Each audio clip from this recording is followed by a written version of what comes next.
Pemirsa, usulan yang dilontarkan Lembaga Pertahanan Nasional Lemhanas terkait pembentukan Kementerian Keamanan Dalam Negeri dan Dewan Keamanan Nasional menuai sorotan publik tanah air. Nantinya diusulkan Polri berada di bawah kementerian tersebut. Ya, usulan ini disampaikan Gubernur Lemhanas, Letjen Agus Wijoyo dalam pernyataan akhir tahun lembaga tersebut. Usulan pembentukan lembaga ini terlontar lantaran belum ada lembaga politik yang merumuskan kebijakan nasional dalam fungsi keamanan dalam negeri. Lembaga ini nantinya difokuskan membantu Presiden dalam merumuskan kebijakan terkait isu tersebut. Polri sebagai lembaga penegakan hukum bisa diletakkan di bawah kementerian tersebut dan operasionalnya nanti dirumuskan oleh menteri. Usulan Polri di bawah Kemendagri juga menuai tanggapan dari Wakil Ketua DPR RI Sufmi Dasko Ahmad. Menurutnya harus menunggu kajian mendalam terkait usulan tersebut. Apa yang disampaikan itu sebaiknya sudah melalui kajian dulu yang matang sebelum kemudian dilemparkan ke publik. Apalagi kemudian yang menyampaikan itu adalah pejabat di sebuah lembaga yang kita juga sama-sama tahu nanti bisa berpengaruh atau kemudian menimbulkan kegaduhan yang tidak perlu. Nah, oleh karena itu terlepas dari kemudian setuju tidak setuju itu sebaiknya kajian dibuat yang mendalam lalu kemudian disosialisasikan dulu terutama kepada stakeholder dan tentunya membentuk undang-undang untuk kemudian ya nanti kita lihat apakah kemudian itu bisa dilaksanakan atau enggak. Itu aja pendapat saya. Terima kasih. Kemudian soal pemberian dosis ketiga atau booster nih vaksin virus corona kan lagi jadi perbincangan juga. Pemirsa, usulan yang dilontarkan Lembaga Pertahanan Nasional Lemhanas terkait pembentukan Kementerian Keamanan Dalam Negeri dan Dewan Keamanan Nasional menuai sorotan publik tanah air. Sudah terhubung Vicky Rian di DPR RI. Vicky, bagaimana update terkait pembentukan Kementerian Keamanan Dalam Negeri? Ya, baik April dan juga pemirsa, memang ini baru sebuah wacana yang dilontarkan oleh Gubernur Lemhanas Agus Wijoyo memang terkait pembentukan Kementerian Keamanan Dalam Negeri. Memang usulan tersebut ini menuai polemik bahkan juga membuat banyak tanggapan dari para anggota dewan. Kemarin memang Wakil Ketua DPR RI Sufmi Dasko Ahmad sempat menyampaikan tanggapannya terkait usulan pembentukan Kementerian Dalam Negeri di mana Dasko menilai ini perlu kajian yang sangat matang sebelum isu ini dilemparkan ke publik yang justru ini bisa memicu kebingungan. Selain itu Dasko juga melihat tidak ada urgensi dalam pembentukan Kementerian Keamanan Dalam Negeri yang memang nantinya ini akan bertugas menaungi Polri. Dasko pun berharap memang Lemhanas sendiri ini lebih dulu melakukan kajian. Apabila memang sudah dilakukan kajian baru ini disosialisasikan terutama kepada pembuat undang-undang. Tidak hanya Dasko yang menanggapi, kemarin juga anggota Komisi 3 DPR RI Syarifuddin Suding juga ini menyampaikan bahwa isu ini tidak tepat jika digulirkan karena ini berpotensi akan mengganggu independensi Polri dalam menjalankan tugasnya. April. Baik, terima kasih jurnalis Vicky Rian langsung dari gedung DPR RI. Selamat bertugas kembali. Pemirsa, terkait wacana memasukkan Polri di bawah kementerian, Menko Polhukam Mahfud MD tidak banyak bicara. Pasalnya pemerintah sama sekali tidak pernah membahas wacana itu dalam beberapa kesempatan. Mahfud mengatakan pemerintah tidak pernah membahas wacana yang diungkapkan Lemhanas baik untuk membentuk Dewan Keamanan Nasional dan Kementerian Keamanan Dalam Negeri maupun memasukkan Polri ke dalam lembaga tersebut. Namun Mahfud mengakui wacana tersebut memang sudah beredar sejak lama, namun tidak ada pembahasan tentang hal tersebut. Ya, pemirsa, usulan Gubernur Lemhanas menempatkan Polri di bawah kementerian menuai polemik. Telah bergabung bersama kami melalui sambungan Zoom, Pak Alphonse Leumau, pengamat kepolisian. Selamat sore, Pak Alphonse. Selamat sore, Mbak. Baik, Pak Alphonse, dari kacamata Anda mengenai ada usulan ini Polri masuk ke dalam Kemendagri, apa tanggapan Anda? Jadi menurut pendapat kami, apapun usulan yang sedang menggelinding tersebut sebaiknya dipelajari mengapa usulan tersebut diadakan ataupun tumbuh, karena sebuah organisasi termasuk Polri ada karena adanya kebutuhan atau akan fungsi-fungsi yang harus dikerjakan oleh Polri, yaitu mulai dari fungsi pelindungan dan pengayoman, penegakan hukum maupun sebagai alat keamanan ketertiban nasional.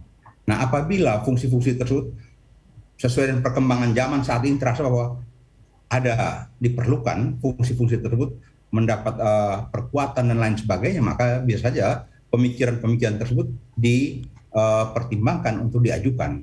Jadi kita juga tidak boleh alergi, tetap setiap perkembangan zaman dan perubahan-perubahan yang diperlukan, gitu, Mbak. Baik, meskipun ada banyak fungsi dari Polri, penegakan dan pengayoman, tapi ada juga yang mempertanyakan bagaimana independensi Polri nanti ke depannya. Nah, di situ jadi persoalan. Independensi Polri tersebut itu yang menjadi isu krusial karena jangan sampai kalau berpikir bahwa Polri bawa kementerian, sedangkan kita ketahui sekarang dalam sistem ketatanegaraan kita, kementerian tersebut dipilih oleh seorang menteri. Menteri itu dipilih dari berbagai potensi masyarakat atau para stakeholder dari partai politik dan sebagainya. Siapa yang bisa menjamin kalau seorang menteri, taruhlah si A atau si B dari partai tertentu, pada saat dia memimpin sebuah kementerian yang membawahi Polri, kebijakan-kebijakannya tidak diwarnai oleh kepentingan partai yang menggiring dia menjadi seorang menteri. Karena kita lihat praktik-praktik kementerian yang ada dalam sistem tata negara Indonesia sekarang itu kan para menteri merupakan pembantu presiden. Menteri itu diangkat dan diberhentikan oleh presiden sesuai dengan kepentingan presiden. Kebanyakan karena partai pendukung dan sebagainya, maka diambillah. Sedikit sekali menteri yang diambil dari profesional. Itu yang menjadi praktik bernegara di Indonesia saat ini. Baik, kalau faktanya seperti itu, lalu apa yang bisa dilakukan agar mempunyai batasan bagaimana Polri bekerja meskipun Polri bisa dengan fleksibel memenuhi kebutuhan yang berkembang di masyarakat? Kalau mungkin saja Polri ke depan untuk meningkatkan kualitas pekerjaan dan sebagainya, mungkin saja ada semacam dewan ataupun kita lihat seperti contoh KPK. KPK sebuah lembaga yang penegakan hukum dalam rangka pemberantasan korupsi juga langsung di bawah presiden. Walaupun mungkin Polri setelah sekian lama berdiri sendiri ataupun independen, walaupun tidak tertutup kemungkinan bahwa ternyata rembesan-rembesan pengaruh dari berbagai kekuatan politik juga mewarnai pekerjaan dan kinerja kepolisian di saat-saat sekarang ini. Tidak bisa kita abaikan bahwa taruhlah begitu Polri mau diangkat oleh presiden, dia harus dilempar ke DPR untuk minta persetujuan DPR. Pada saat itulah sebenarnya siapapun yang jadi pimpinan Polri harus berkiblat ataupun bermesra ria dengan para penentu di Dewan Perwakilan Rakyat. Dan itu akan berlanjut sampai ke jajaran terbawah.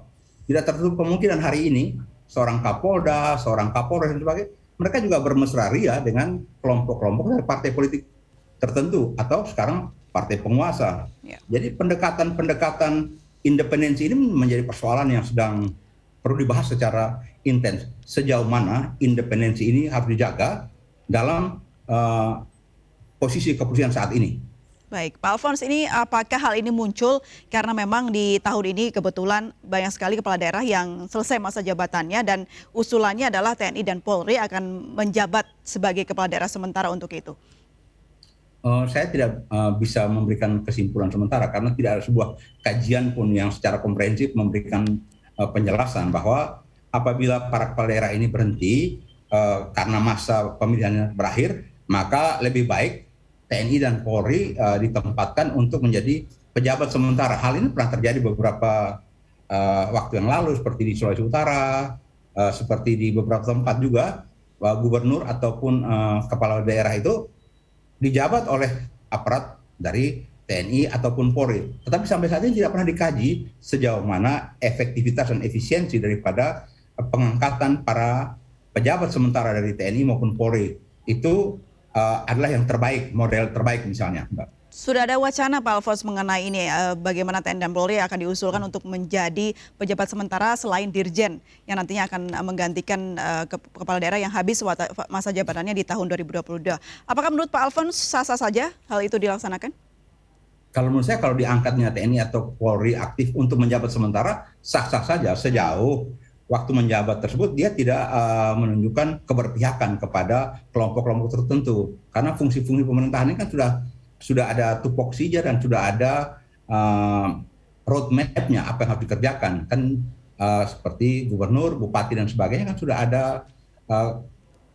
perangkat-perangkat pendukung yang untuk mengerjakan. Jadi bukan karena seorang pejabat bupati atau gubernur karena dia berakhir masa jabatan, terus begitu masuk dari Polri atau TNI dia boleh semau-maunya melakukan kegiatan-kegiatan tidak sesuai dengan apa yang sudah ditetapkan di dalam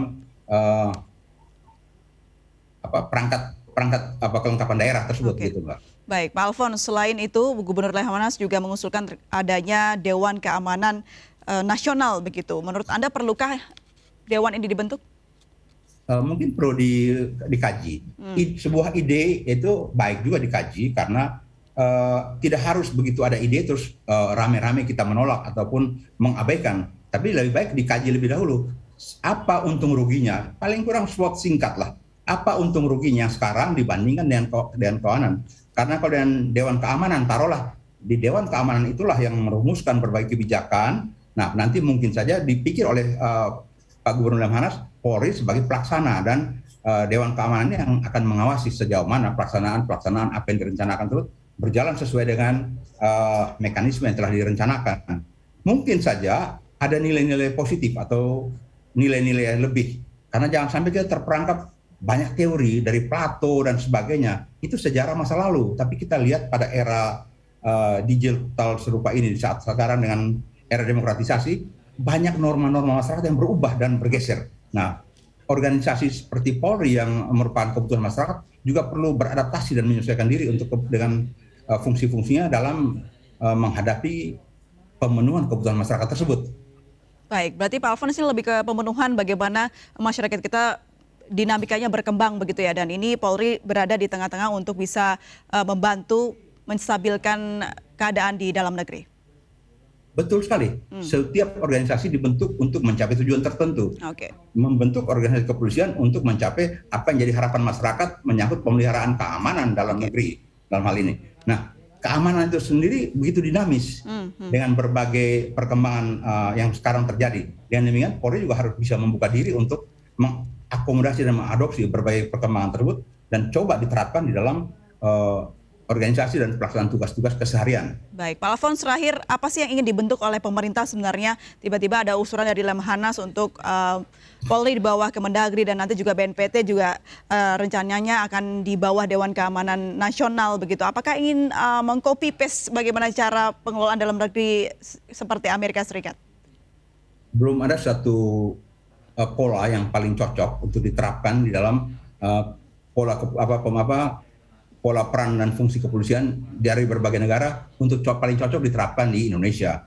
Tiap negara punya sistem pemerintahan, sistem ketatanegaraan, dan masing-masing punya pola-pola kepolisian. Belum tentu pola kepolisian di Amerika yang sifatnya federal tersebut apabila diterapkan di Indonesia juga lebih efektif dan efisien dan bisa optimal berperan. Demikian juga misalnya pola di negara ASEAN atau di Jepang dan lainnya. Baik. Indonesia itu adalah negara yang karakteristiknya tersendiri yang memerlukan juga pemikiran-pemikiran komprehensif sejauh mana masyarakat punya kebutuhan untuk pelayanan, keamanan, ketertiban, penegakan hukum, dan perlindungan dan pengayoman bisa secara optimal dilayani oleh organ Polri. Kalau saat ini organ yang ada yaitu Polri itu terasa masih kurang dan sebagainya, di mana letak kekurangan dan bagaimana sebaiknya ini direvisi atau direnovasi ataupun perbaikan agar harapan masyarakat tersebut bisa terpenuhi sehingga keadilan yang dicita-citakan di mana polisi sebagai salah satu pilar untuk penegakan hukum bisa berfungsi secara optimal. Baik. Gitu, Mbak.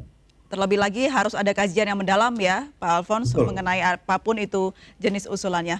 Pak Alfons, terima kasih banyak sudah bergabung dan berbincang bersama kami di MNC News. Salam sehat selalu Pak Alfons. Terima kasih, selamat sore, salam sehat selalu. Informasi menarik lainnya akan hadir usai jeda berikut, tetaplah di MNC News.